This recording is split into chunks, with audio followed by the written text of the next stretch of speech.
All right, good evening, everyone. We have our full complement for this evening. Again, thank you very much for your time and attention here. My name is Joey Smith. I am the chair of the Recreation and Parks Commission, and we are coming to order at 6:20 p.m. All right. If everyone would please join me to the Pledge of Allegiance. Pledge allegiance to the flag of the United States of America and to the republic for which it stands, one nation, under God, indivisible, with liberty and justice for all. All righty. Okay. We began this a few years back with having a land acknowledgement. We humbly acknowledge that we sit within the unceded traditional ancestral homelands of the Chochenyo and Ohlone people who have occupied and cared for this land since a distant time prior to the founding of the city of Richmond, prior to the California statehood, and for centuries before the establishment of the United States.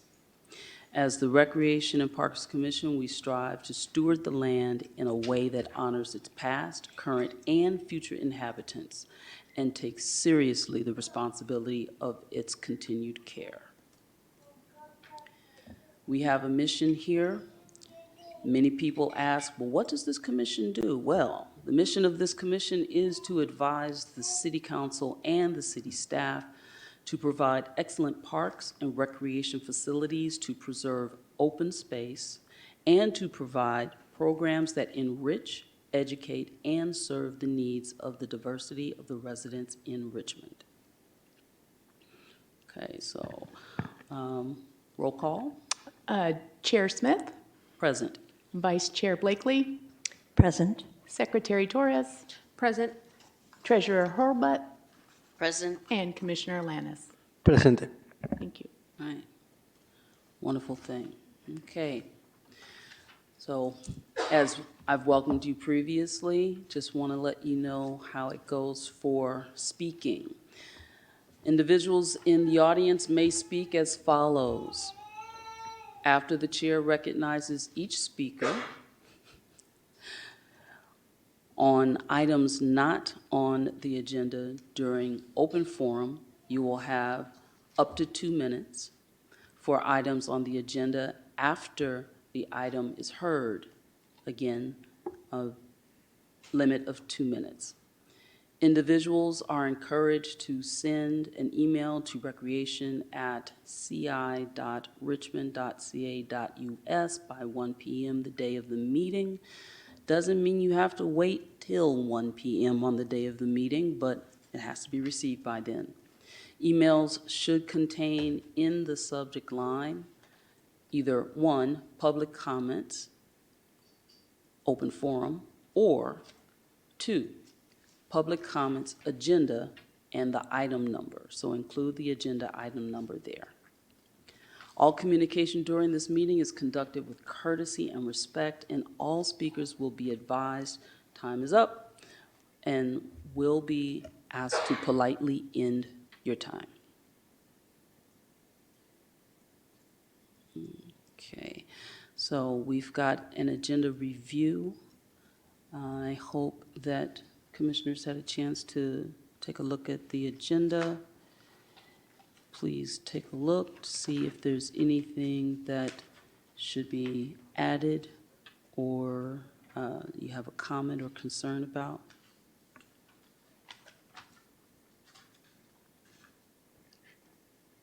I'd like to make a motion to accept the agenda as is. Okay, thank you very much. The motion's on the floor. Is there a second? I second. Okay. So we have a motion and it's been properly seconded. Is there any further discussion?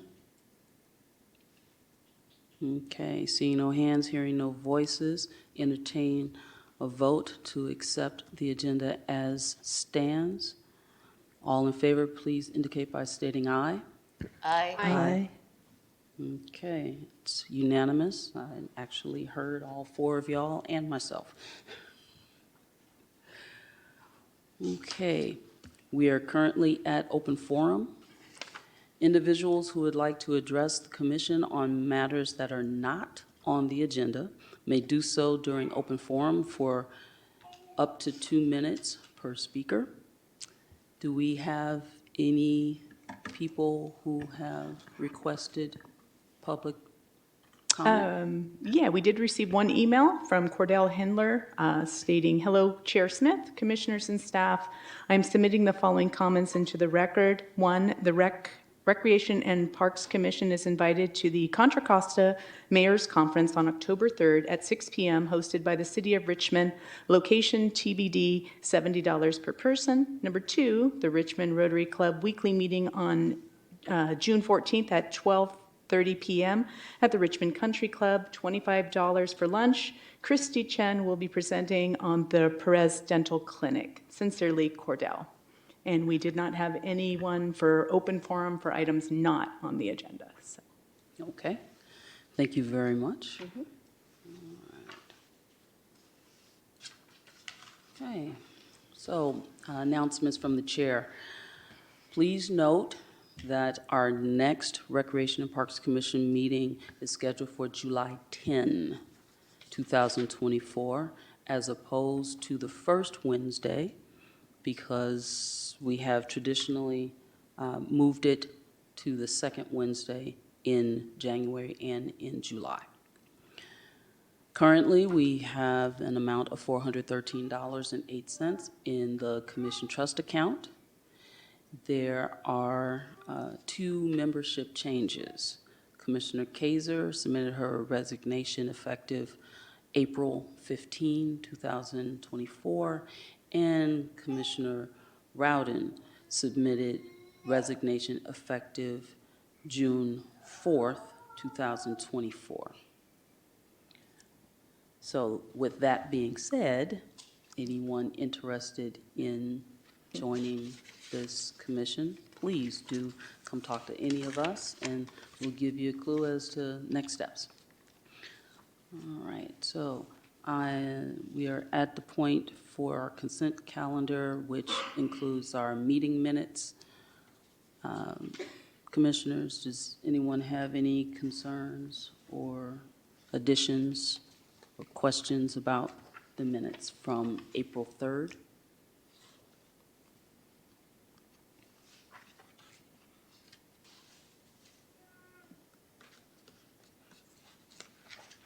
Okay, if there are no concerns or questions, accept a motion to accept the minutes as submitted with whatever adjustments may have been needed previously.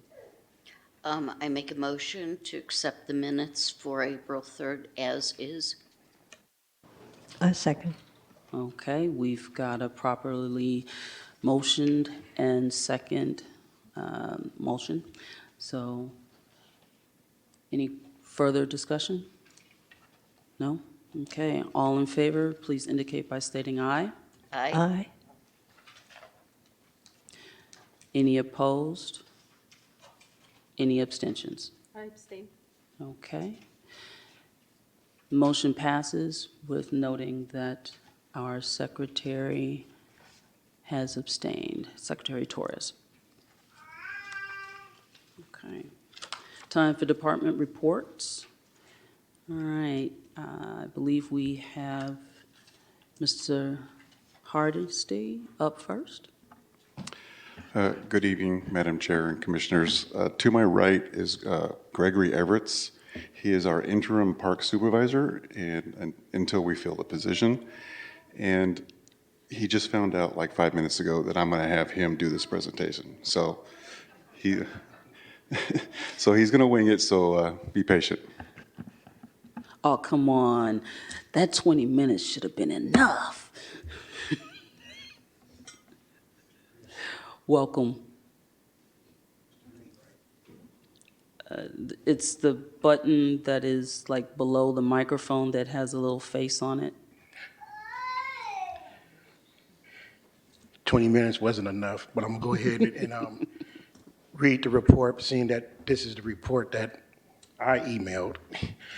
Gregory Everett, interim parks supervisor, also parks maintenance lead worker, and president of SEIU 10 to 1 Richmond. Public Works Division report, general fund. Parks General Fund crews performed weed abatement on the sidewalks and tree wells on 23rd Street at McDonald Avenue underpath between 16th Street and 20th Street. 19th Street medians between McDonald Avenue and Barrett Avenue. Parkchester Village Sound Wall, 25th Street and Barrett Avenue parking lot. 24th Street and Nevin Avenue roundabout median and Lemoyne Park and Teresa Taft Path. Carroll Overrand Path and Monterey Park Beach Volleyball Court. They performed encampment abatement at Carlson Meadows on Southside Park and Martin Luther King Jr. restrooms. They also performed ball field maintenance at Tiller Park and at Nickel Park, including replacement of bleachers. As you see in the picture, you see Noe Beltran replacing the benches at Nickel Park. In the top left picture, that would be his brother, Jesus Beltran, who is the lead worker of the Northeast crew. They're performing weed abatement on McDonald Avenue. And the picture to the far right, that would be Gabriel Gomez, who is the lead worker for the Southside crew, performing maintenance at Monterey Park Beach Volleyball.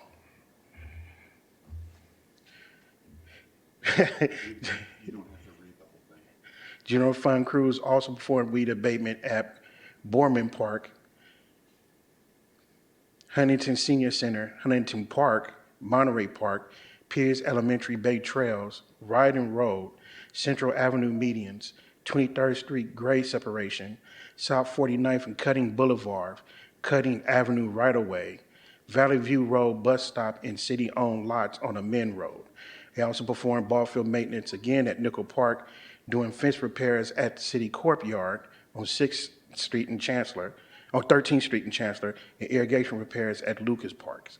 Crews also picked up trash from Point Richmond, the Bay Trails, Richmond Greenway, and the city tree crew trimmed or removed dying street trees at Parkchester Sound Wall, which is having for the mural that is going to be coming up. And the pictures you see here, this is pictures of, again, Gabriel Gomez, who is the lead worker for the Southside crew. He is doing weed abatement on a lawnmower on Ryden Road. And the next picture is Jesus Beltran, again, doing cleanup and abatement on the Bay Trail behind Pierce Elementary School. The Marina District, the Marina Bay maintenance crews started hand removing weeds from the median starting from Bayside northbound toward Regatta.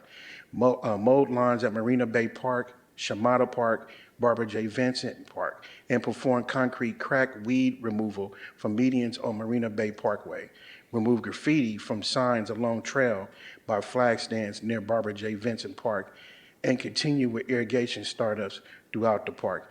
As you see in the picture, that I do believe that is one of our maintenance aides in the far right, with a hula hoe, removing weeds on the medians. And I also see down at the bottom, that would be the Marina crew working on the Marina Bay Pathway underpath, removing weeds and also doing shrub pruning. Also, never mind, go to the next one. In the Hilltop District, executed weed abatement on Close Way, Richmond Parkway, Atlas Road, Bay Vista Park, and more. Completed turf mowing at Country Club Vista Park, Vista Del Mar Park, and Bay Vista Park.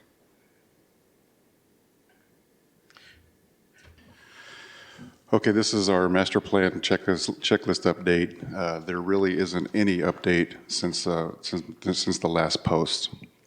I'm available for questions.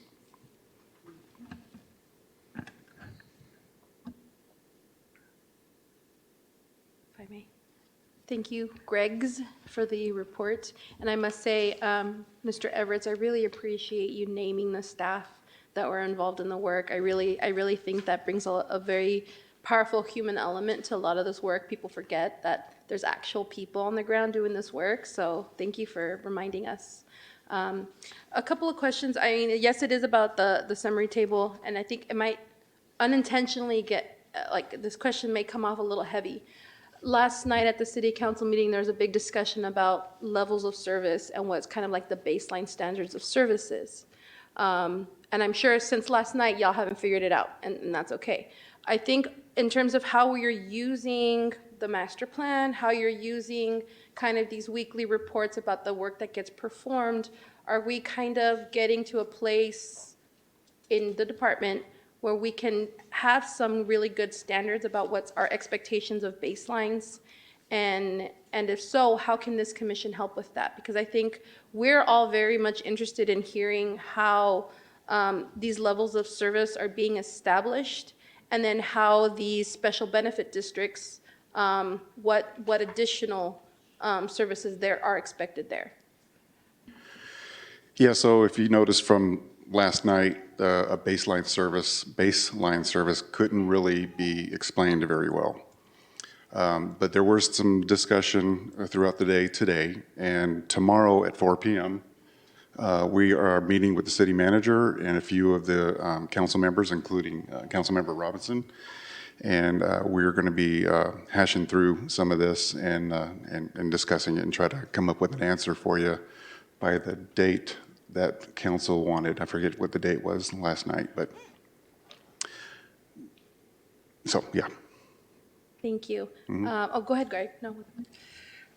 I just want to say, speaking for the fellas in general fund, is that they're doing all they can with the limited employees that we have. We know that there's a backup in their complaints, but we're doing all we can. And we just appreciate that everyone just have patience with us, and let us do what we can.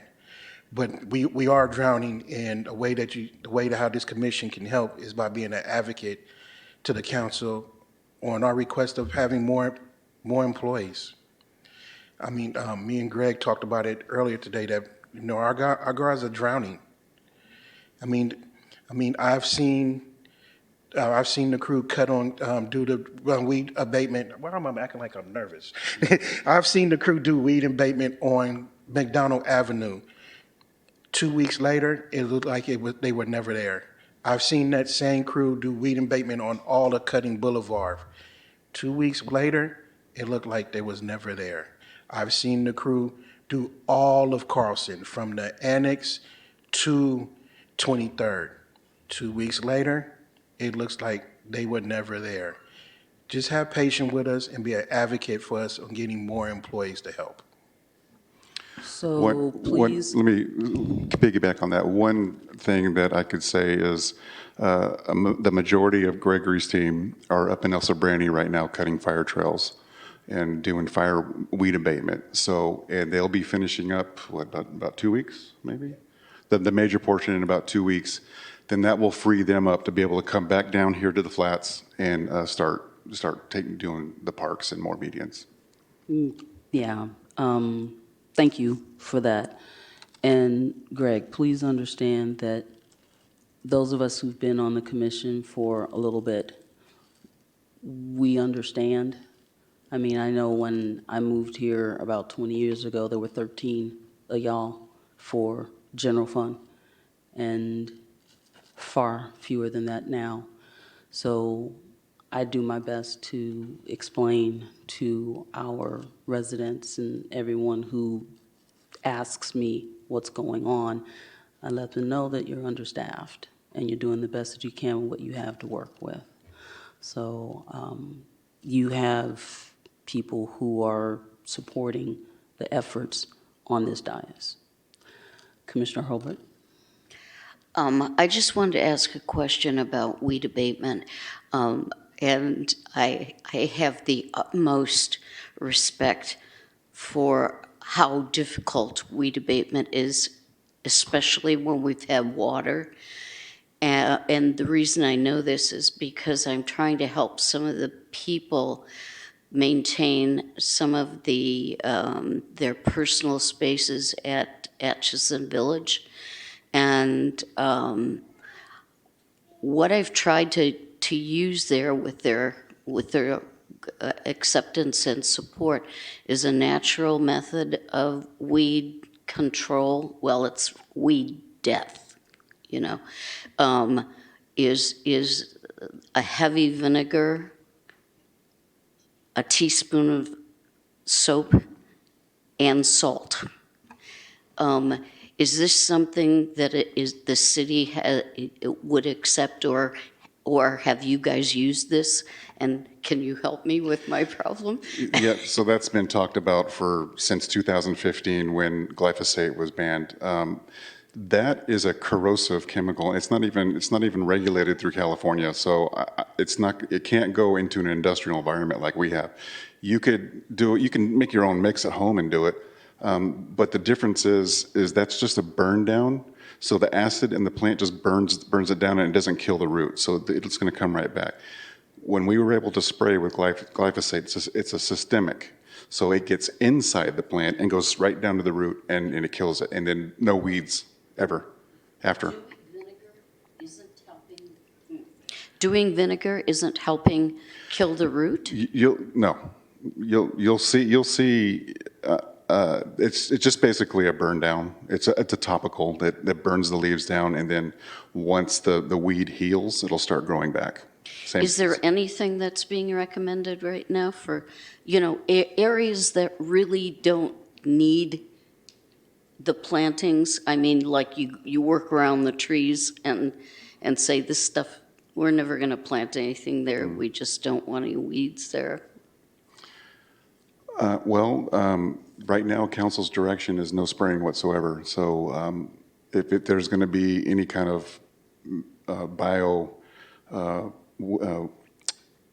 bio-weed abatement chemicals, they would have to be approved through them. I would have to take it to council. Thank you. Marin, I wanted to mention if there's salt in it, salt will poison the soil for any other plant too. And yeah. We're aware, and we're using it only in areas where we never want to see anything growing ever again. Yeah, it's a corrosive chemical. I mean, if it gets in your eyes, it'll burn your eyes, and I'm not going to subject my staff to that as well. And we're gonna pretend like we didn't hear that. There's a slight possibility the vinegar would change the environment, but that might be destructive to other plants too. I wanted to ask about Lemoyne Park. I had attended the Urban Forestry Advisory Committee and also the May Valley Neighborhood Council. They had expressed concern about an area of Lemoyne Park which had been planted with trees, which they said were taken out. They thought originally it was because the trees were stressed because of the drought. When I talked to the urban forestry people, Janet Flint, who is now the chairperson, took me on a walk to Lemoyne Park, and she pointed out where this group of trees had been. She said some group, I don't know whether they got a grant for it or not, put these trees in. It's the lower edge of Lemoyne Park just before it gets residential. But she said that once the trees were installed, they were not watered or cared for to get established, and so they died. I had suggested for the ARPA unallocated funds that these trees be replaced, and I had also, along with urban forestry, suggested more personnel for the maintenance and crews. But I don't know what happened with that. So I don't know if you know about the trees in Lemoyne Park, or if there's a possibility we could get them replaced or better taken care of until they get established.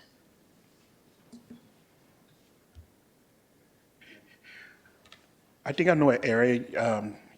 the area that you're talking about. I think it's, you say it's on the lower end, it's right behind the big Lemoyne sign, and I think it used to be a chipped area, and there were trees there, and the trees didn't survive. I think that was some years ago where those trees were taken out, but we are in conjunction with Groundworks Richmond, and would talk with Colin, who is also a member of UFAC, along with myself. Me and Colin would talk and maybe talk about replanting some trees there.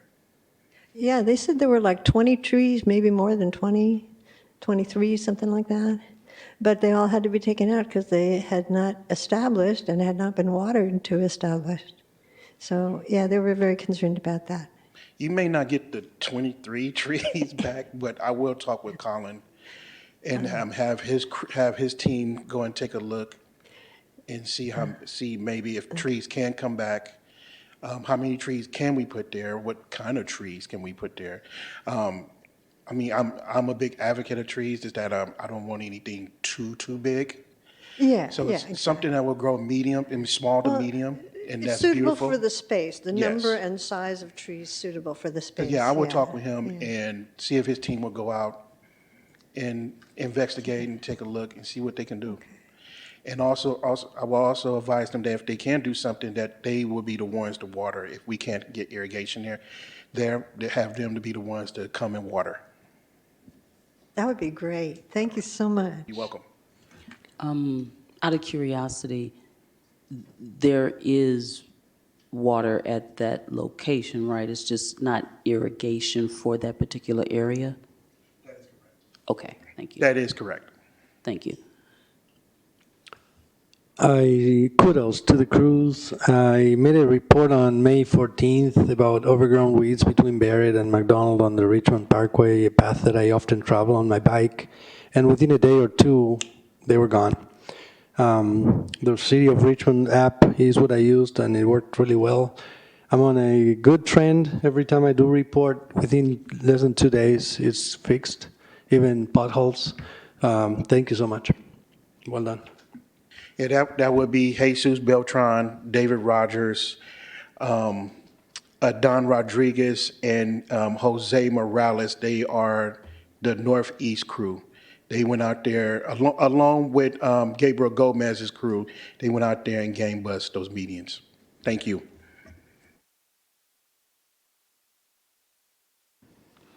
Any other Are you questions? trying for my job? Okay. I'm trying to secure my job. Well, it sounds like you're doing just fine. I just want to mention a few meetings ago, right before it's like between that first strong storm and that next one that came like maybe a month after, I had mentioned that someone had put some pea gravel in the street where there were asphalt was missing. Well, about maybe a week or so later after I mentioned it, someone came along and actually put some asphalt in there. So whoever it was that made that happen, I want to say thank you very much. I swept up what pea gravel I could that was, discarded all over, but I had encountered someone in a city truck, and I wasn't sure which group they worked with. I said, is there anyone here who works with the, streets and sanitation? And they were just like, why, what's going on? I explained what it was, and like I said, about 2 weeks later, it was done. I don't know who did it, but let it go on the record that it got done. Yeah, Rob Chalametis is the superintendent in the Streets Division. He's very responsive, and I will pass the word of your thanks to him. Thank you. Say the name again? Rob Chalametis, and please don't ask me to Chalametis. spell his name. Okay, no, it's okay. Rob Yeah. Chalametis. I'll phonetically do it for Yeah. myself here. Thank And, you. and Carlos Castro is the supervisor under him. Okay, so Rob and Carlos. Okay. Thank you so much. All right. So, any other questions, commissioners? No? Okay. Thank you very much. Thank you. Looking forward to see you coming back. You got your legs now. We're not gonna bite you. I don't know why I was so nervous being a union president. I do this all the time, but thank you. I will be back. Yeah, hey, I'm with you. I'm president of my union too. It just so happens the interviews are tomorrow, so he's got a busy day tomorrow. Ah, well, all the best to you. Okay, moving on, we have a report from Community Services Recreation Division. Madam Maharaj? Good evening, Chair and Commission members. My name is Ranjana Maharaj, Community Services Department Deputy Director. I will be presenting information about the recreation programs.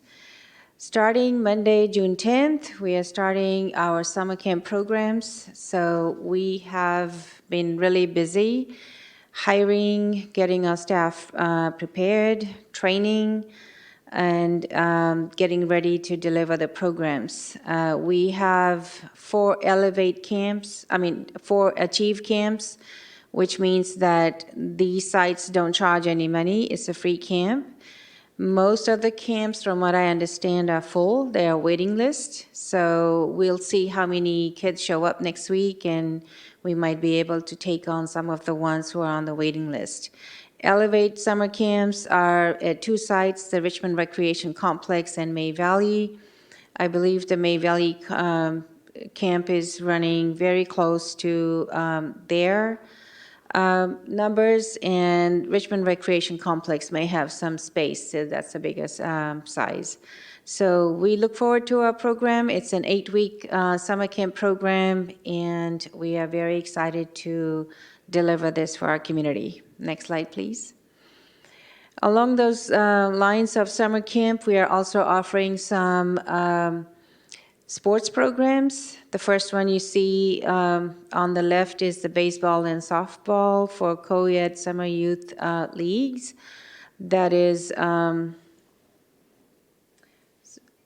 through the Junior Giants program, and this is a collaborative program with Richmond PAL, and we have been offering this for a very long time. The league also starts on Monday for ages 5 to 14. And while park staff is there, may I please request that we have our fields prepped and ready and clean for them. So we appreciate you guys very much. And then we also have volleyball skills camp, July 22nd to 25th. This is for girls ages 10 to 14 at the Richmond Recreation Complex. And it seems like there's a lot of interest. I saw a banner as I was driving through the city of Hercules.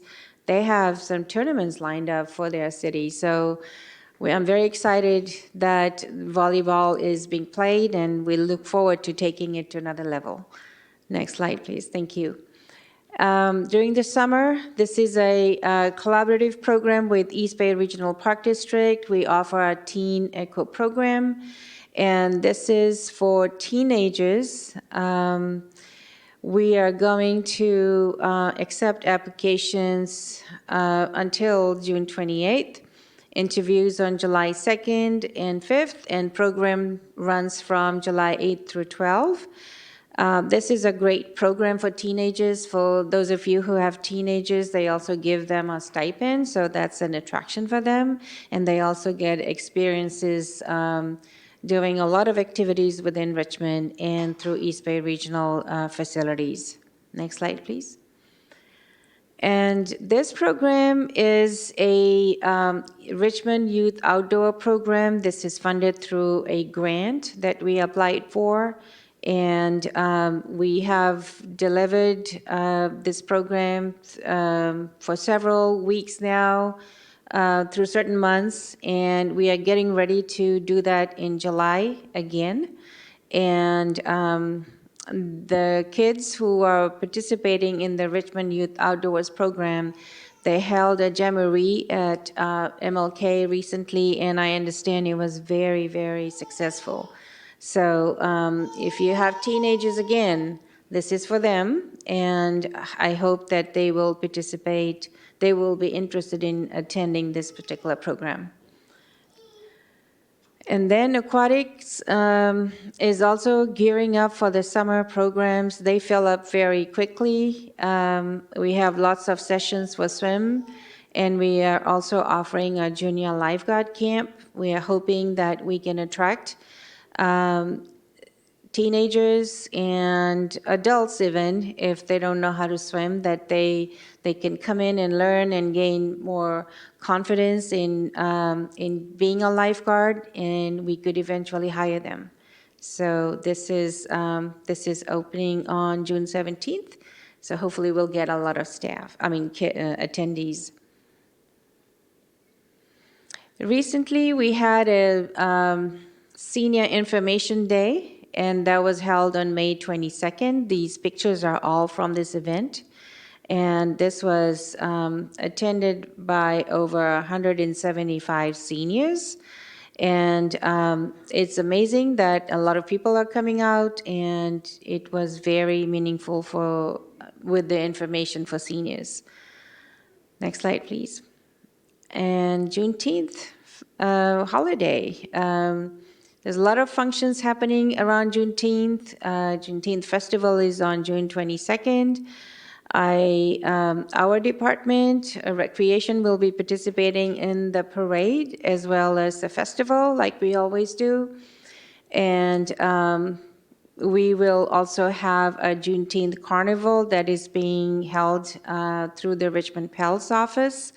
And it was going to be held in the parking lot in front of the library. And this area in front of Civic Center Plaza will be impacted. So we have the farmers market. We also have the Juneteenth carnival around that time. So it'll be quite a lot of activity around the Civic Center Plaza. And through our Love Your Block program, we are offering hosting Parchester Village Soundwall mural painting. The first painting event happened last Saturday. It was quite a lot of volunteers who turned up, and we hope that we will continue to get the support from our community to come out and help us paint the murals at Parchester. And this is a program that's coming back to Richmond. Some years ago, we partnered with the Contra Costa County to have a block party in the Civic Center Plaza. They came out to share with the community what their services are and provide support to the community as to how to access those services. And likewise, the City of Richmond joined them and also showcased our own services. So we are trying to do the same thing again.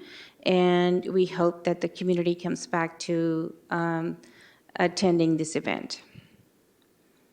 And of course, we can't forget our 3rd of July. It was quite a struggle this year to get our contract going. It's still on its way for City Council approval, but it was a huge challenge for us to get a quote for tug and barge services.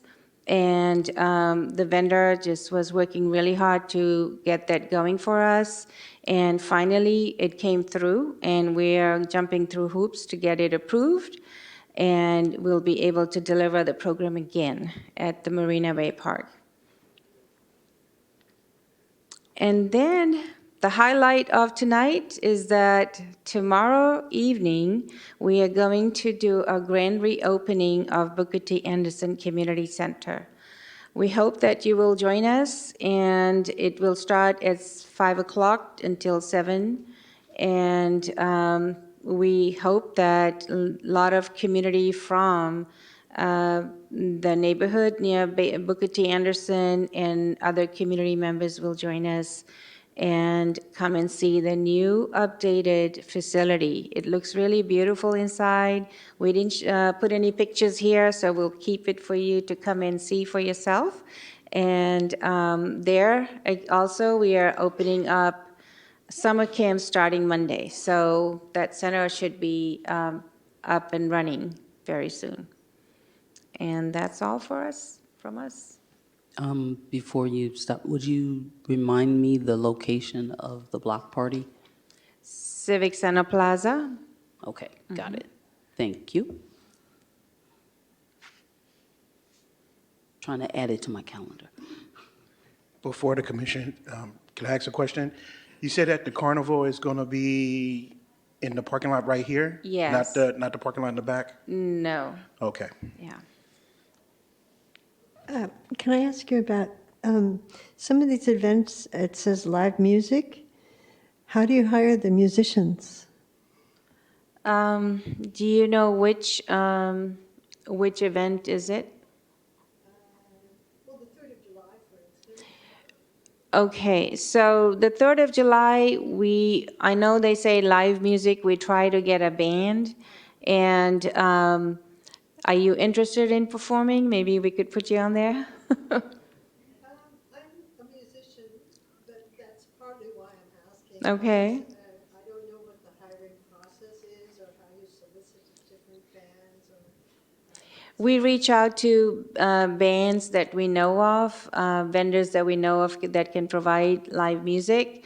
But this time around, because we were so focused on getting the contract for the fireworks itself, we did not reach out to any particular band, but it will be just a DJ who does music, and there's a lot of activities that goes on.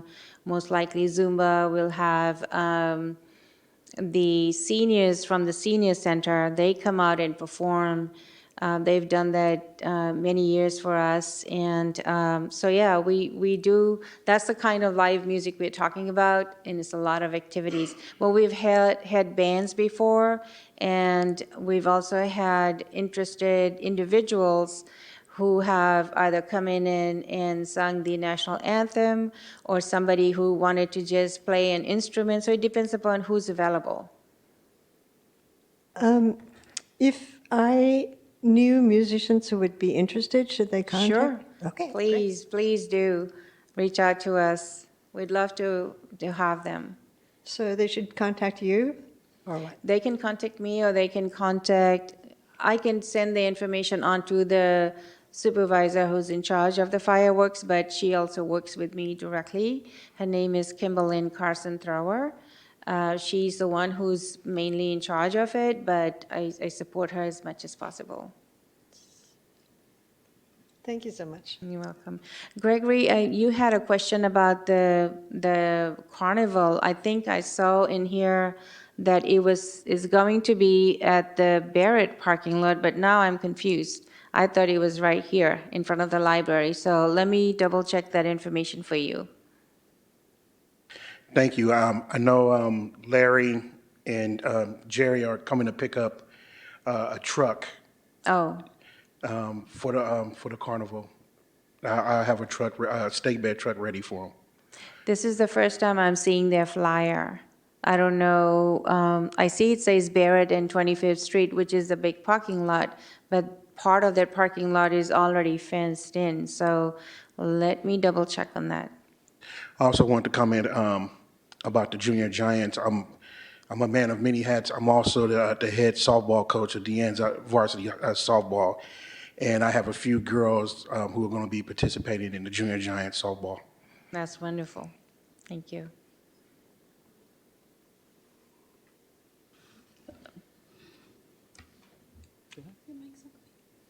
No, I was just going to ask if anyone had another question. Yes.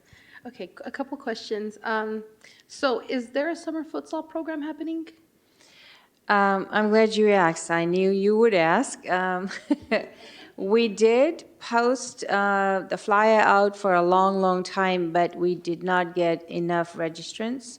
So instead of canceling, we decided that we'd postpone it to a different start date, and maybe reach out directly to some of the sports teams to see if they would be interested in participating.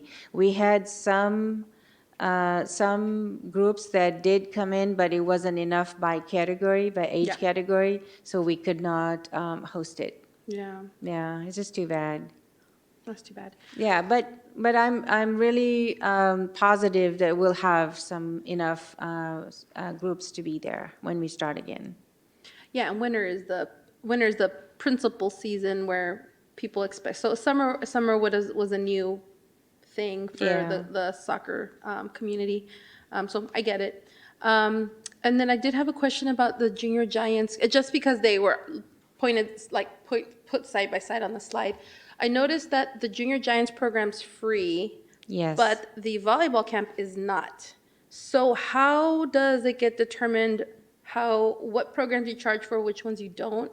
And because I organize youth sports events, and so I'm trying to figure out how is it that y'all are able to charge for some things and not for the other. And then, for example, the lifeguard camp, you actually charge for that too. Yes. So how do you make those determinations of when you charge and when you don't? Actually, most of our programs do come with a fee. That way, we know that there's guaranteed attendance. If we offer a lot of programs for free, then a lot of people sign up, but they don't show up, so we have to end up canceling it. Junior Giants comes through the Giants office. It's a program that they offer. They provide all the materials, uniforms. They give you everything. It's their requirement that we don't charge our participants. And most of it is run through volunteers. And there was a time when we had attendees from each of our community centers. At that time, the practice schedule and the tournaments were held at different times, so we could participate. But things got changed for a while. And so now it's hard for us to coordinate a whole day of camp for our children in our summer camps, and then they are then going to Junior Giants. By then, their practice is over, and so they are unable to participate. So that program comes from the Giants itself. I myself have gone to their office and met with them because this is a collaboration with Richmond Pell and us. And so we support by way of providing fields, and they Richmond Pell facilitates all the volunteers to recruit and to help lead the programs. There is some support from our staff as well, but our main contribution is the fields. And because they don't charge, so we don't charge the kids as well. Whereas the volleyball is something that's being offered through us, and we have staff to pay, we have some supply cost, so therefore we assess some fees to all our programs. Thank you. Yeah. Okay, any other questions? No? Thank you very much. All right, thank you. Okay, up next, we have a presentation. It's an update on some funded projects. So, Ms. Vallier?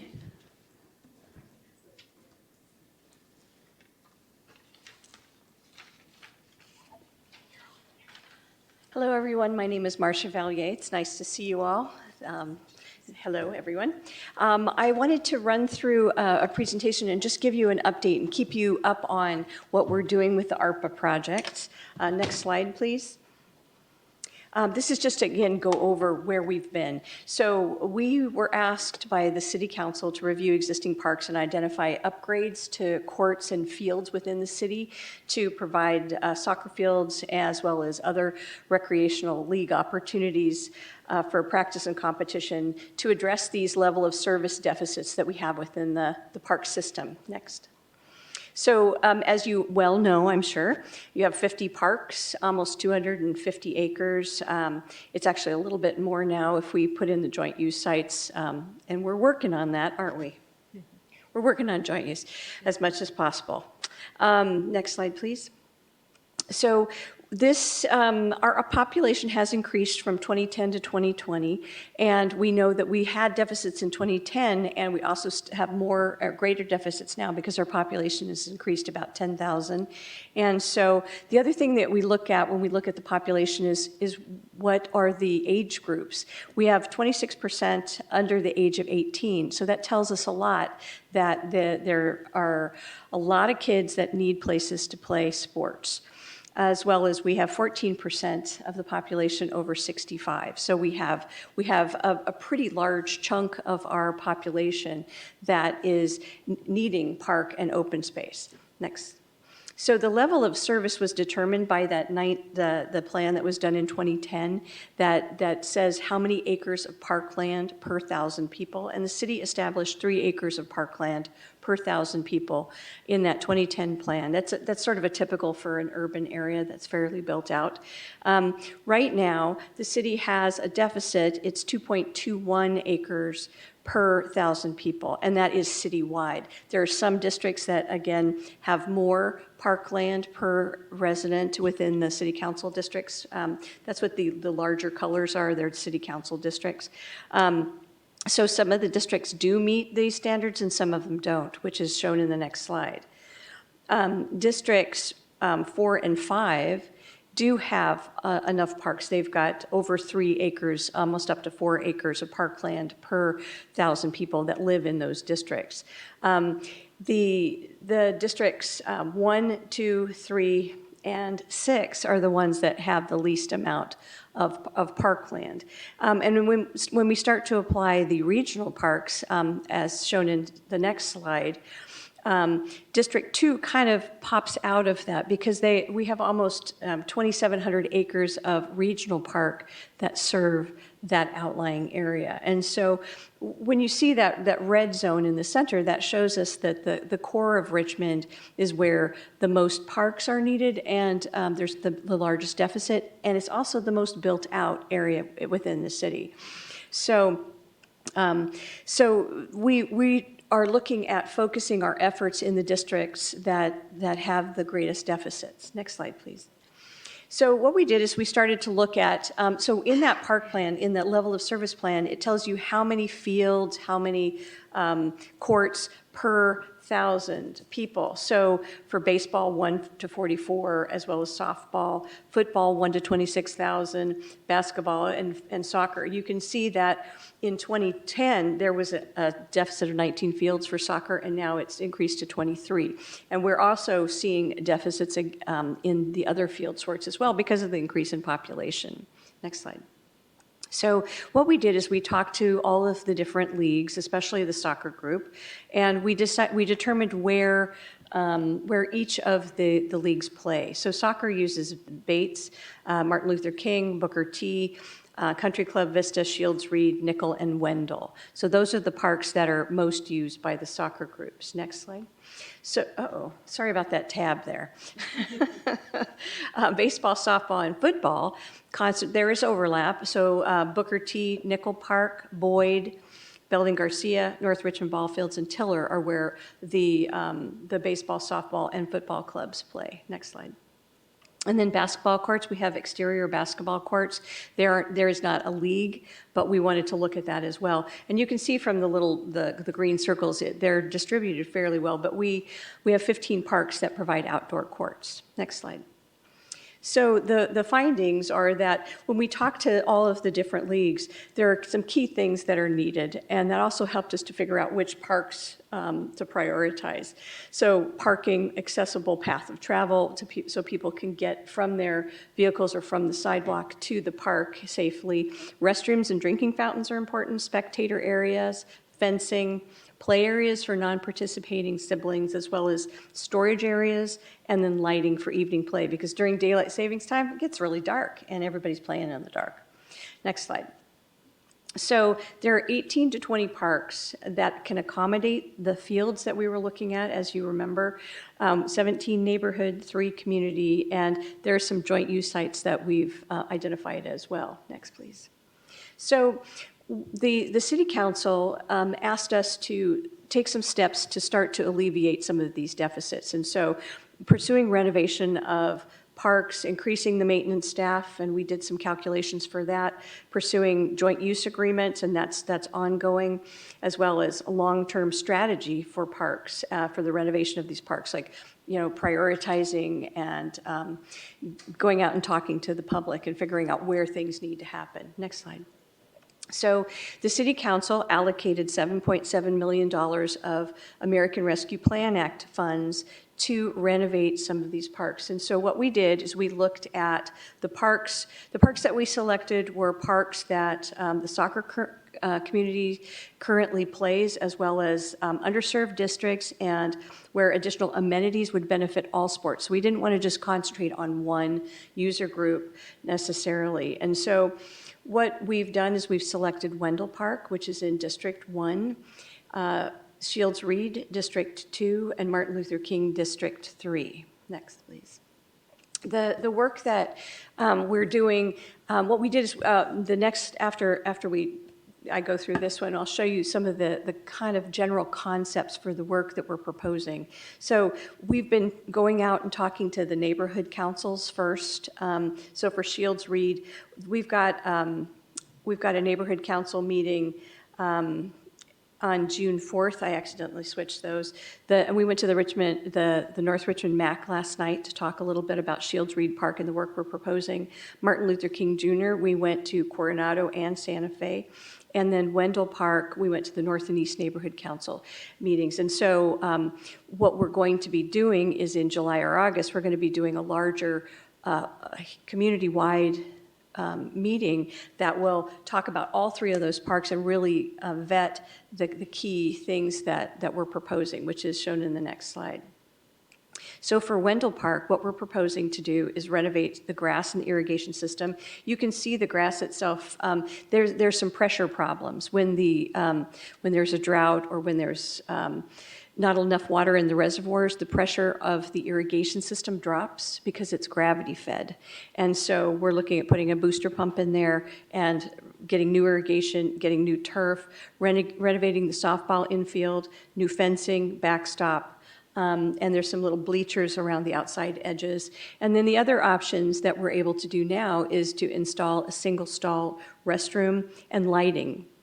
And so the restroom structure, when we talked to the North and East Neighborhood Council, we were talking about at the end of Wendell, at the cul-de-sac, putting the restroom there. It's really a great idea because there's utilities there as well as being very visible, and it's right centered within the field area. The other thing that we're looking at doing is the lights, and those yellow dots represent lights. And the neighborhood was, excuse me, very supportive. And one of your members, Samantha, you were at the meeting. And they were supportive of having lights there. And these wouldn't be the big stadium lights. They would just be lights enough that you could see and you wouldn't have to be using your phones or flashlights to practice. The next slide is Shields Reed Park. And boy, I don't know what happened to my formatting. Something happened when I converted. So for Shields Reed Park, we're proposing to install artificial turf or grass, depending on what the community wants after we talk to them more. Installation of perimeter fencing, because right now along Chesley and Cherry Street, as well as, I think it's Kelsey Street, it's the short fence. And so soccer balls and baseball, softballs, all that goes into the street. So we're going to be doing some taller fencing. And then installation of the taller mast lights, the stadium lights, was an option. Now, I'm going to give it a little bit of history. Back in 2011, 2012, there was a renovation of this field that was done, and the community outreach for that time did talk about artificial turf. It also did talk about the lighting. And so that was something that was proposed then and the community supported, but there wasn't enough money to do that. So the turf was redone, the backstop, all that sidewalk area, the nice fencing and dugouts and things like that are there. That was done, but the lighting wasn't. The other thing that is happening is you can see there's a Prop 68 grant that's happening right now. That was bid. The bids were accepted. They were within the budget that's been awarded. And during that meeting in July or August, the group that's designing that is going to go to that same meeting so that the community can talk a little bit about that park. The other thing we're looking to do is putting a nice drinking fountain in. The Prop 68 grant is putting in a restroom structure, drinking fountains, a pump track, a couple of play areas, a little amphitheater seating area. So there's a lot of really cool things that grew out of a public process that the city went through. They had 3 public meetings prior to writing the grant application. But what we're going to try and do is in the center area or near one of the sidelines is we're going to be putting in a drinking fountain that has multi-levels, bottle filler, an ADA accessible roll-up fountain, a regular standing level fountain, and then a dog bowl, so that we have drinking for everybody. And then we're looking at putting some spectator seating in along the sidelines as well. So that's Shields Reed Park. Next, please. Martin Luther King Park. We are redoing the restroom structure. We are stripping that thing down to the concrete walls. We have a proposal and an estimate for it. We're replacing the doors and windows, the drinking fountain on the outside, and we will have a bottle filler on that unit because people use their bottles instead of running. Anyway, all the interior fixtures will be replaced, the dividers, everything be repainted, new lights and signage. So those are the key things that we're looking to do in those 3 parks. Next slide, please. And so we've been talking to the community, and we're going to have a larger community meeting to make sure that everybody is on board with what we're proposing. And we're in the process of, we've gotten some surveys done. We're ready to go to start doing some designs and getting some construction drawings ready to go after we find out what is supported by the community. I think, is that about all we're doing? It's a lot. Yeah, so we're really trying to take that ARPA money and get some projects done quickly and done by next summer so that we can get some play space and do some renovation. And of course, we're working with maintenance so that they understand it's coming. Greg does. And so we're we're working with everybody within the city to the city departments to get this done and through. So that's the presentation. Thank you.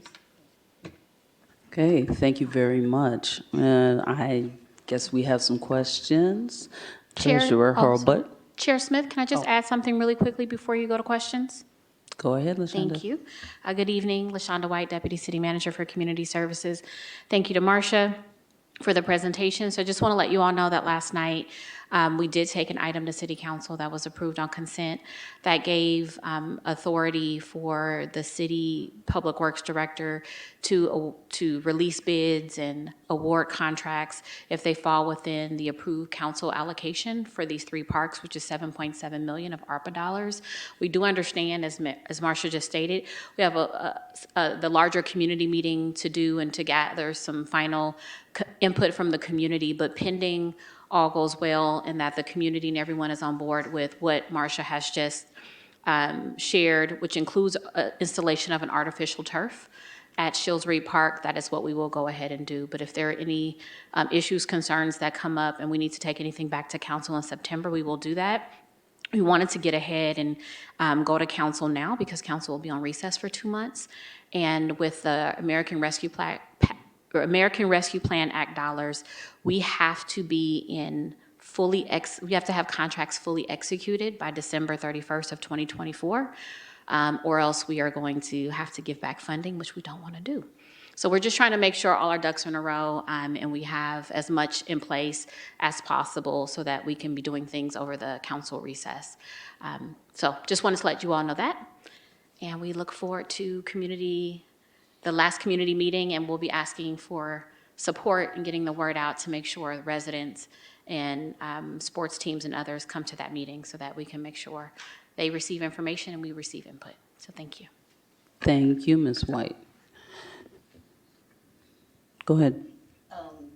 So these are just nerd questions having to do with where the money and where the grant process is right now. I understand the American Rescue is, we've already got that. We just have to execute it in the time allotted or we lose the money. Okay. The other stuff is Prop 68, and who's actually writing the grant requests for the work that you're proposing?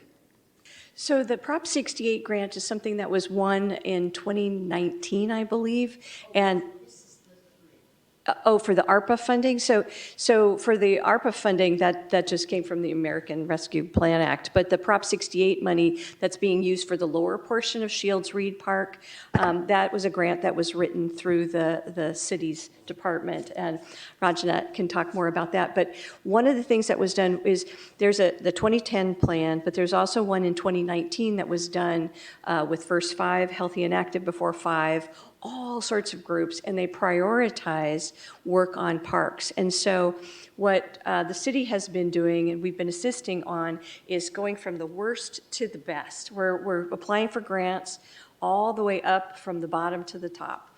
And so Borman Park was one. We did an application for Boyd Park.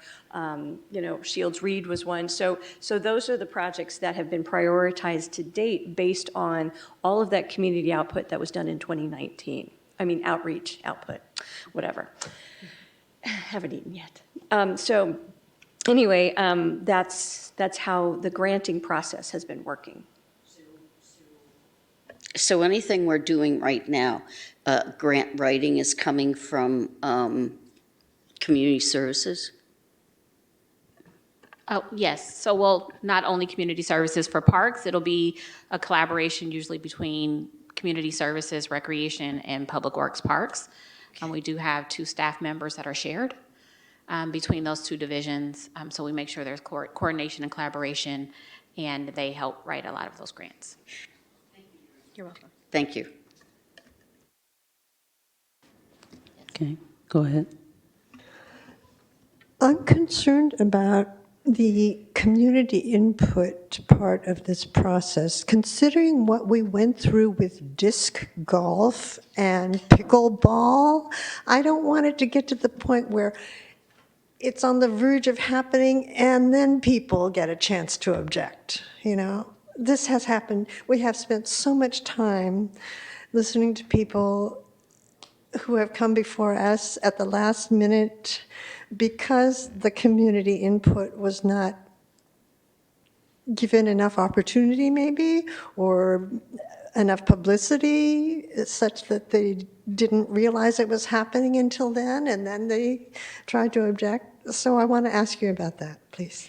So we've been to your commission, I think, 3 or 4 times to talk about this process. We've been to city council 4 times, and that's all been publicly noticed. We've been to the Richmond Coordinating Council. We've been to Shields Reed. Shields Reed is not yet. We went to the MAC, for Shields Reed. We went to Santa Fe, Coronado, North and East. We've been talking with all the different soccer, baseball, softball, football, PAL. We've been talking to a lot of people on this whole thing. And so what we're hoping to do with that large meeting in July is to say we've had multiple prep meetings for this larger community meeting. And that we're basing this on a 2010 plan, a 2019 plan. There's also been another effort that's been happening parallel to this, and it's a park equity plan that's being done. And so there's been a lot of outreach there. And a lot of the findings in that park equity plan that had a lot of outreach at the individual parks is very supportive of the path that we've taken. So we have done quite a lot. out in the community. But this larger meeting is one that we really hope we can get some good support with. And we're going to be talking, the soccer group and possibly a couple of the other leagues will be helping us notify, get out the people around the neighborhoods that are in, these parks are in. Did that answer your question? To a certain extent, yeah. I do believe in the neighborhood councils. I think they're a wonderful way to organize and for the neighborhoods to have input. But yeah, because of our past experience, I am really concerned that notice gets out so that people actually know they have an opportunity to give feedback and input. I have attended some that have been very successful, and I greatly admire how they were set up and everything, but I also kind of don't want to feel like we're leading them. I really want people to have an opportunity to say what they really want, what they really feel, whether they want this in their neighborhood, in their park, or whatever it is. And yeah, I'm really especially concerned because of our past experience with pickleball and disc golf. Thank you so much.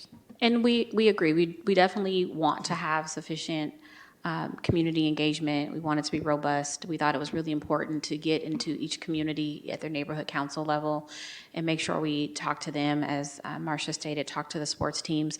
We want to make sure we have sufficient time, which is why we're pushing out the community meeting to July and August during the break before we have to do final bid awards. And we also have opportunities to do kind of bid alternates to say, we want to do, as an example for Shields Reed, if we want to do a grass field, right, and then you can have the bid alternate for an artificial, because we still know we want to have input. We can do the same thing with lighting.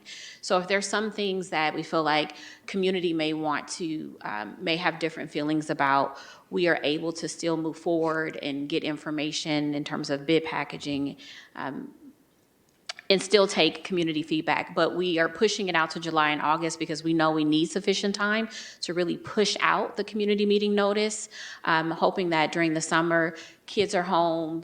I know people are gonna be on vacation, but hopefully, everyone won't be able to, regardless of when we do it, everyone won't be able to show up and come, but we want to make sure we do as much due diligence as we can to get the word out, especially to households around those park areas, so they can come out, be informed. We also have had success. We're going to have a larger meeting. We've been to smaller neighborhood council meetings.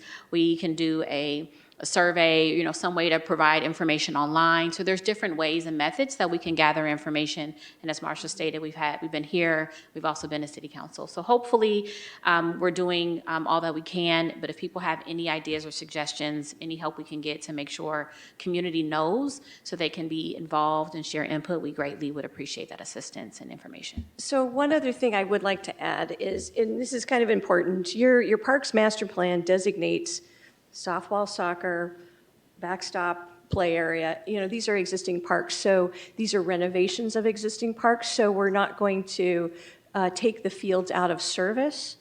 We're renovating them, and we're not doing anything new in them. And so the key, there aren't a lot, there's not a huge menu of change that can happen necessarily. The big thing is, do you want lights or not? You have some lights, but they don't light the area well, those different types of things. So it's a renovation of existing parks. So it's not something that's going to be groundbreaking. I'd love it if it was, but I can just see somebody coming in and saying, I want a pickleball court here. I can too. Sorry. But yeah, Marcia, I really admire the work that you do. And thank you so much.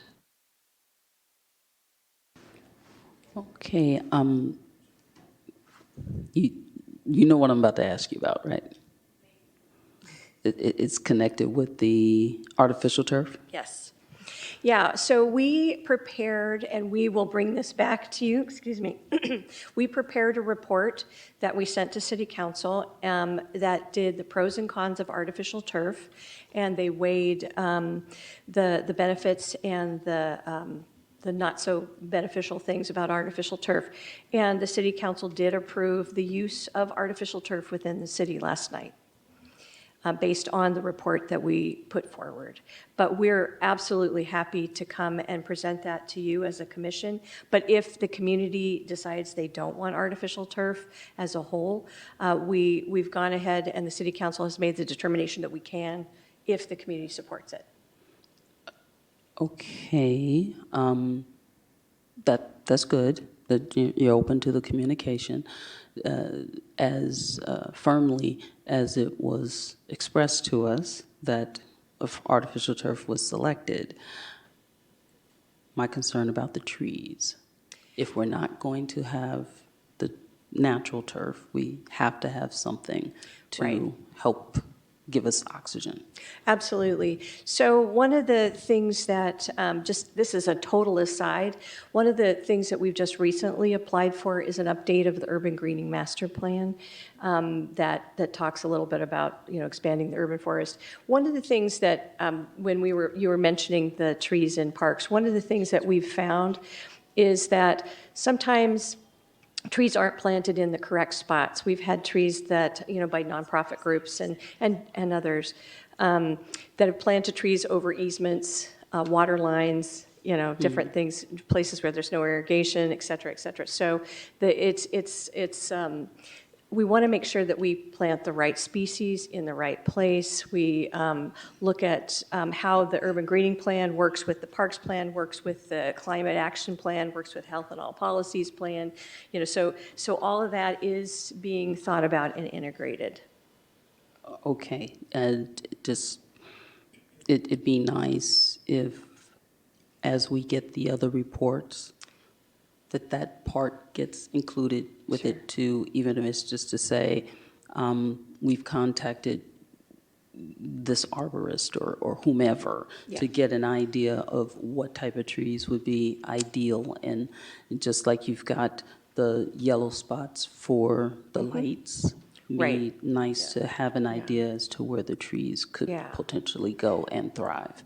Yeah, so as a landscape architect, I do have a very good basis in plants, and then we have a consulting arborist that we use and that helped us write the original grant and the original urban greening master plan. So I feel very confident that when we do these things, if we find opportunity sites for trees, for instance, on Wendell Park, which is one slide back, on Wendell Park, one of the things that we could do potentially is within that area where there's an existing play structure, we could put a grove of trees in there. The other thing we could do is we could work with Groundwork, who's doing some street tree planting and adopt-a-spots. We could maybe get some trees around the outside edge, but they already are around the outside edge.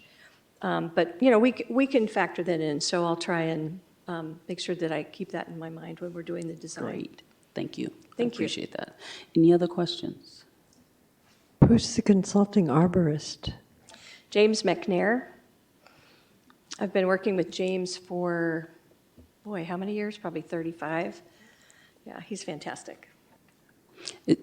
Near or near? McNair, N-A-I-R. Gotcha, thank you. Yes, Secretary Torres.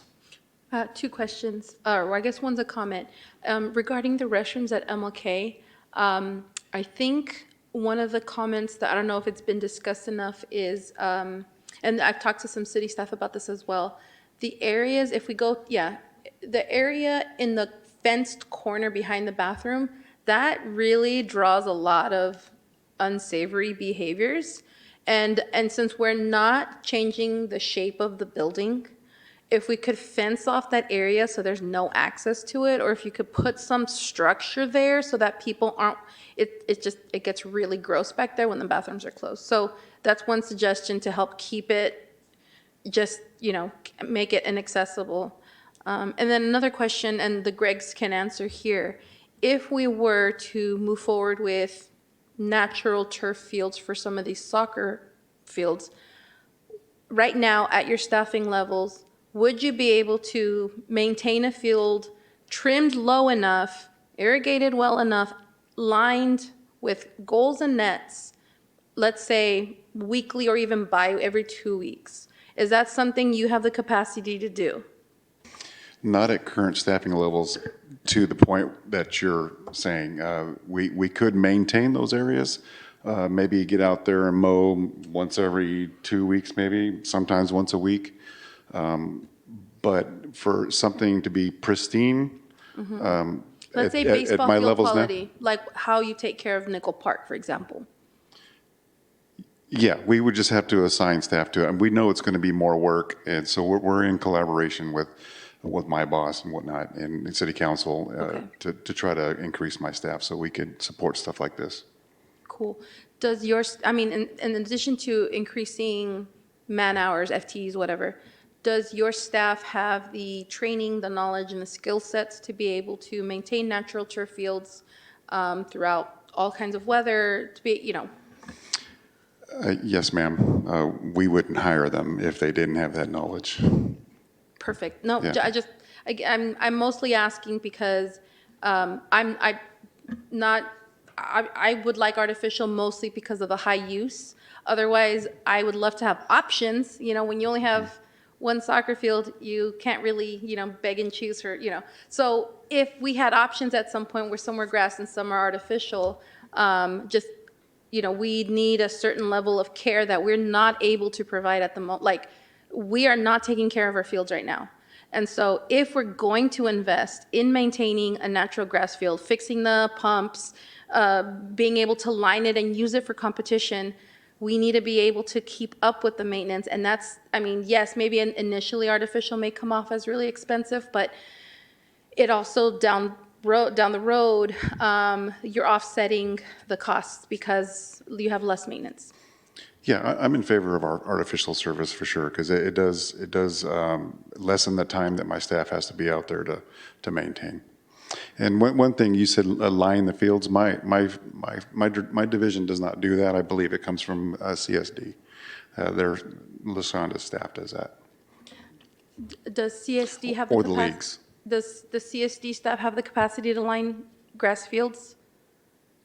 I'm seeing Weekly, Rajna bi-weekly? shake her head no. No, we don't. We ask the sports groups to do it themselves. And so to be clear, you ask the sports groups to line the fields themselves, but you still charge them field fees, correct? Field fees, yes. In our fee schedule, we have lining and dragging as well, and there's light fees. And so when the sports groups are not, they're not getting the service from us, then they're not charged. So we don't charge them when they do it themselves, but if our staff do it for any groups, then the charge will be on there. So how, because I've never seen a field and drag charge. So I'm curious about this. What approximately is the cost and what is, if there is a fee for it, do you still have staff for it or no? We don't. Okay. It depends. It depends. Sometimes we may have staff, sometimes we may not, because these staff, they also hold other jobs, and sometimes they don't show up, and so we have to find someone else. So it's very difficult to commit to anything like that. Yeah. Well, there are robots that do this now. I'm not saying I don't want people to do the work, but you can buy a machine that will do this for you. Just saying. So. I've especially- seen that the vendors always reach out to me, and we look at the pricing, and we say, we can't afford it. Let's go 50-50 on one, okay, Ranjana? Because I really want one of those. Okay. I'm not going to ask you to comment on it right now, but please keep in mind whatever underground infrastructure we need to be in place for whichever field turf we get. Please include it in the next report so that we know that, okay, yes, we've taken that into consideration and this is how we're going to address it. You talking about utilities or how we are? No, I'm not talking about utilities. I'm talking about how we avoid the floodings. We Gotcha. Okay. yeah. Okay. Yeah. Okay. Anyone else? Thank you so very, very much. Thank you all. We really appreciate your time. Thanks. Oh, by the way, anything else? We got something between a couple of our meetings that could have been helpful to you, and we didn't hear about it when we were present. So any other grants or some other things that, I can't think of any right now, but I know that the grants folks are always looking for great opportunities. If there's anything specific, I'm very happy to receive an email and then write back to the. Okay. I know what it is you were thinking about, the urban greening master plan. We asked that the Recreation and Park Commission support that, and I don't think we got that letter together, so. right, because it happened It was somewhere very- between. It was like, it was right Yeah. between meetings, so we Right. apologize. We'll try and get to you a little sooner, but we did get letters of support from other organizations for the grant application. Because trust me, I really wanted to, but because I Totally could not get it. guarantee that my commissioners had heard it in a proper You know, forum. that's a very good point. Thank you for that, because I sent it to staff, and I probably should have tried to think about 3 months down earlier, so we'll work on that next time. Well, you're a busy lady, and Well, we you know, appreciate that, so. Not that busy. Yeah, but we Okay. really want to support this process. Thank you so much. Appreciate it. Thank you. I have a question. Real quick, what are the joint West Contra Costa School District sites? Oh, boy, we got a lot of them. I'm looking at Lavanya John, Kennedy, shoot. There's a whole bunch up in the District 4, which would be Olinda, Valley View, Highland, Fairmead. And then there's also Hilltop Park is halfway on school district property. That was my old presentation, had all of those. So there's quite a number. And I know we've been, there's a lot of people behind that, so. Thank you.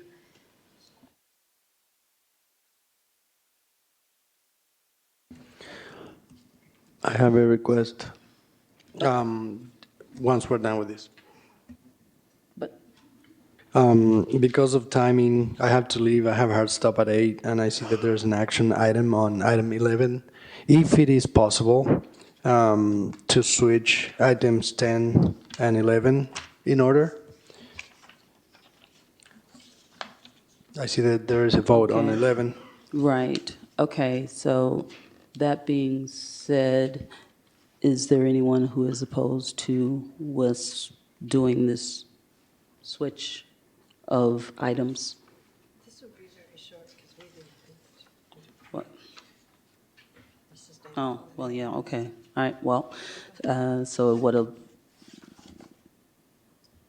all right, I'm sure our folks who are here for number 11 are, who've waited patiently, they're probably ready to go anyway. So if no one is opposed, Question, we are going to extend the meeting then, past 8, just to, well, it can go to 8:30, so. just because we Yeah. have to bring it up, but. Yeah. Perfect, okay. Okay, No all right. objections.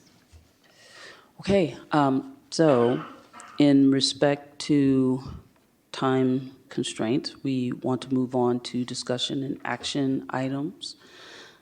So first up is the renaming of the Virginia Play Lot. Is there anyone here to present for that?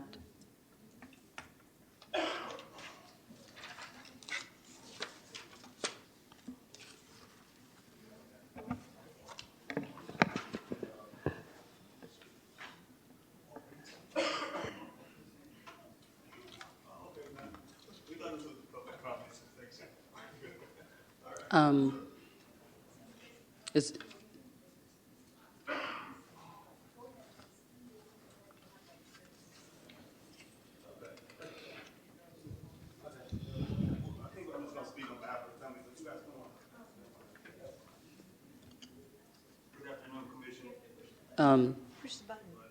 when you see the microphone turn red?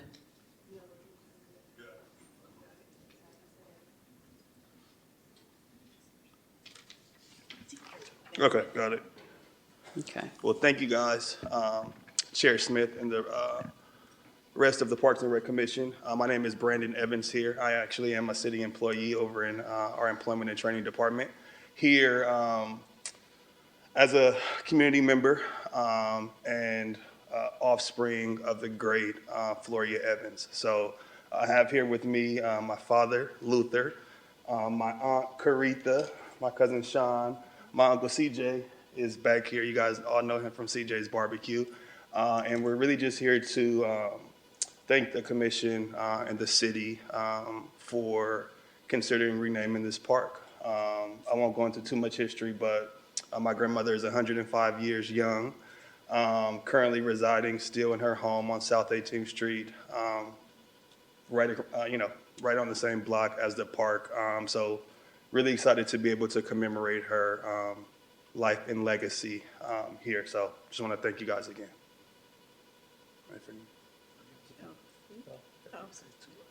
Okay. As Brandon said, I am Caritha, and I am the daughter of Floria Evans, who is, as he also said, is 105, will be 106 August 10th, if God's willing. And we just thought it would be a very good, I guess, gesture to have this park at the corner of her home named after her. It's a park that we all grew up in as kids. She's been living in that house since 1958, and she still resides in that same home. And we're just asking that would be considered. It would be very appreciative, and I think that she would be very happy. So, thank you. Thank you. Anyone else? Okay, so I got a couple of questions I'd like to ask. As I was reviewing the forms that you filled in, it said lived and worked in the area. So out of curiosity, what work did your matriarch do? She was a homemaker. She was a homemaker. And with 11 children, one died. Since then, 2 other children have died. But that's what his line of work is, taking care of us. My father, on the other hand, worked for General Motors. Could you get a little Oh, I'm closer to the sorry. microphone? Yeah, Thank my you. father, on the other hand, he worked for General Motors. But so far as my mother, her job was working at home, taking care of us. And if anybody is a mother and have children, that's a job. Oh, I fully understand that part, but it was just so, there was no description to Oh, there. yeah. Oh, And yeah. so Yeah, she was a homemaker. some of us were trying to understand the connection sure, I understand. to the park. And, it's like, because I was like, oh, was she an educator? Did she she was. play with the children at that Yes, particular park? Yes, Or she did. Yes, she did. With 200 grandchildren, 200 grandchildren. Great and great. Yeah, So- combined, great and grand. Yeah. Okay. We all played at the park, and our children now are playing at the park. This little one here will be playing at the park. I played at that park. I'm CJ, the owner of CJ's Barbecue. I played at that park as one of the first blacks that moved on the south side, one of the first blacks that went to the boys club on the south side. And my auntie, she worked at Rosie the Rooter. So all our family members, Yeah. she worked at Rosie the Riveter, whatever it is. She worked there. My dad worked at the shipyard. My uncle worked at the shipyard. So all our families connected all over Richmond. 18th Street Park. 18th Street Park. And that's where they still come and go. And she's been there. Everybody in the neighborhood knows her. All the firemen, all the polices, everybody. And she's been nothing but a matriarch for the neighborhood, as I have, as all my brothers that work there. We own businesses there. So I think it would be a great honor for her. As one of the oldest PG&E customers, one of the oldest phone customers. She got the oldest phone number. She has everything. I've been on the corner over there for 28 years. Yeah. My brother been on his corner in Albany for 40 or 50 years. 52. So all we know is this place, and we're still here. During the pandemic, I worked. All my brothers worked. They wouldn't let me shut down. Health department ordered me, so I would think she deserves that. I deserve for her to have that. She kept me coming to work every day for the service job. Okay, all I right. fed I fed Kaiser, I fed the police Okay, department, Charles, that's I fed city council every time they have a meeting. Okay, I get it, and I know how you can be, so I get it. So is there a reason but- why it can't be? Oh, I haven't made any decision about a not. I'm just trying to find more that says yes. You need some Okay. more information? So, well, no. Just I can bring we're looking for we're looking for I specific bring every minister, things. my son even works for the city. And He's been here 20 years. I have one more question. Now, the park, is it visible from, like, the window of that house? Yes, she sits in her room. She's look at the park. she's almost in hospice now. She opened Okay. up curtains. She always want to look out. She want to look that way. Her bed is facing that way. Okay, got it. Thank you. Treasurer Hurlbut? Yeah, I've got lots of questions. Do we know, does anyone know why it's called Virginia Play Lot? It's on Virginia Street. Because it's on It's on, Virginia okay. Street. It's on Virginia. That's an easy That's it. one. So there's Right next door to nobody her that's church. going to be offended because Virginia wanted it to be named after her. Okay, I don't think No. okay. And So, her church is on that Her corner. church is too. right next The door. church is okay, right there. all Her right, pastor and all right. I've got another question, which is, now, you said, kind of as a group, that everybody in the neighborhood likes this idea. Have you brought it to your neighborhood council at all? Have you actually gone to your neighbors and asked them how they feel about this idea? Because if they're with you, I think it's a wonderful tribute. So we got to find out who's with you on this. Great question, Commissioner. In your packet, there is a letter from the Coronado Neighborhood Council. I was trying to find it, and I didn't Yeah, it's see in it. there, signed by Joe Fisher, Joe and Maxine Fisher. There it is. Okay, that's So what I'm we- looking Yeah, for. and that is actually a part of the application to be considered. I'm looking for the due diligence, and Yes. there it is. Okay, Of course, yes. okay. Just to chime in too, the reason why they got on the agenda was because they came to the neighborhood council and everybody was in full support, and so I realized they really need to bring it to this body. It was something that, can I just say, that people were really excited about. They felt like this is a kind of informal leadership that really binds communities and neighborhoods together. And you're not always some kind of a superhero, an astronaut or whatever, but there's other people that play really essential roles in our communities that really hold our neighborhoods together, make them feel safe, make people feel welcome. And this is what this matriarch did. Thank you. That's what I'm looking for. Thank you very much. Okay, Commissioner Lannis, did you have a question? Okay, anyone else? No? All right, is there anything else you need us to know? I think you said it all. Yeah, I don't think so. Well, yes. That's a request. I was gonna That's say, not yeah. new information, but okay. I have a question. Okay, hold on, Commissioner Torres. So again, we're thinking very practical about things, right?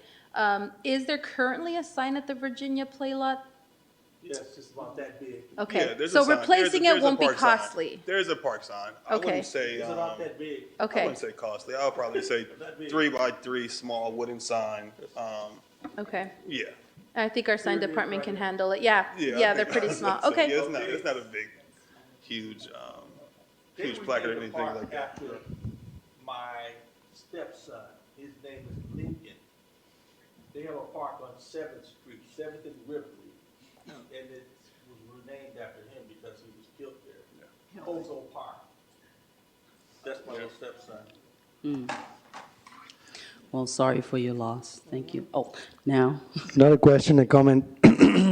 I was tearing up during your presentation. I think that we have many things named after people that don't deserve it. This one is a big, outstanding yes.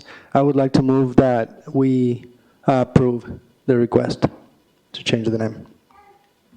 Okay, do we have a second? I second. All right. Any further discussion?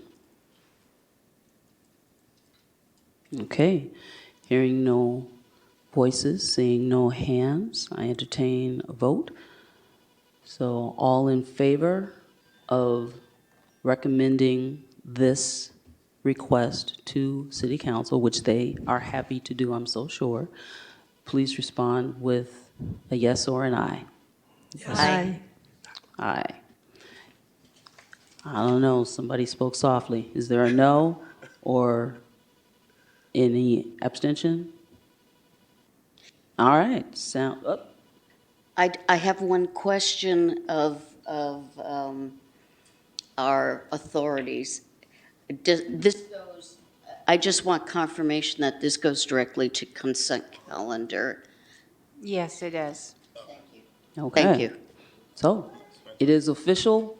We are in agreement. Congratulations for even Congratulations. thinking about it, for going through the process.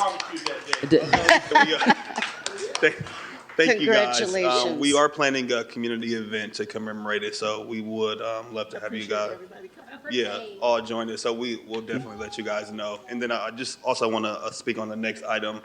Be really remiss about PD Perez. PD was actually a high school classmate of mine, and I've had a chance to share with the Perez family over the years. But really just happy to see, his legacy being commemorated as well. So just want to thank the commission for that as well.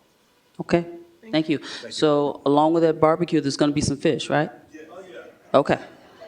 Okay, thank To the you. commission, I just want to say as someone who grew up in the neighborhood around the corner, I grew up on South 21st in Ohio and also lived in that boys club. I like to tell that I do know Ms. Evans, and I like to thank the commission for voting yes. So you're going to get that sign done real quick, right? As soon as it passes through consent calendar, we'll get it made. Madam Chair, Okay, thank you. can I have a point of clarification whether or not we are meeting quorum now? Yes, so that's what we're trying to confirm.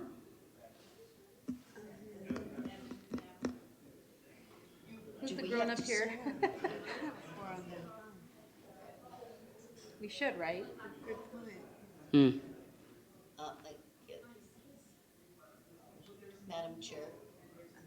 Hmm. They're talking.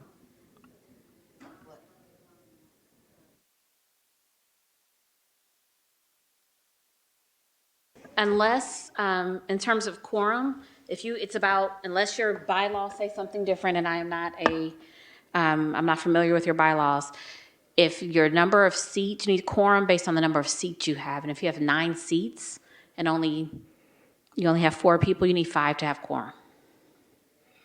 Therefore, you don't have quorum unless some bylaws say different things based on the number of seats filled, but I assume that is not what your bylaws state? No? Okay. Oh. Half is, Nothing different from what you stated. that was half of it. If you have 9, yeah, it doesn't matter if the vacancy. No, you're supposed to still have, a quorum would be 5 for you to have.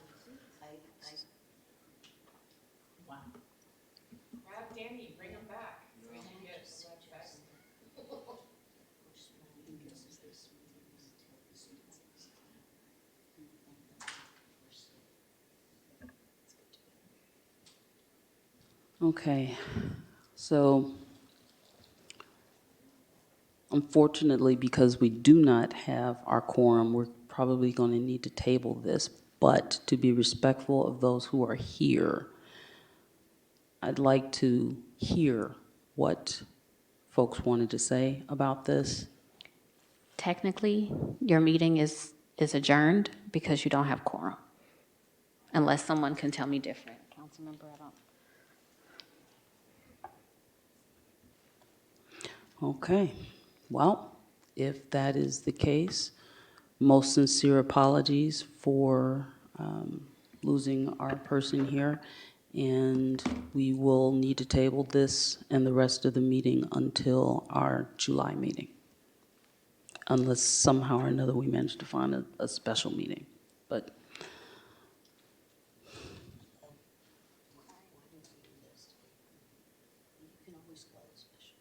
Yeah. Yeah, so I'll look to see what we can do about potentially getting a special meeting for this, so it doesn't have to wait all the way until July. Can I ask a question? Does this need to be approved before a specific council meeting because of recess? Is that why we're trying to push this through?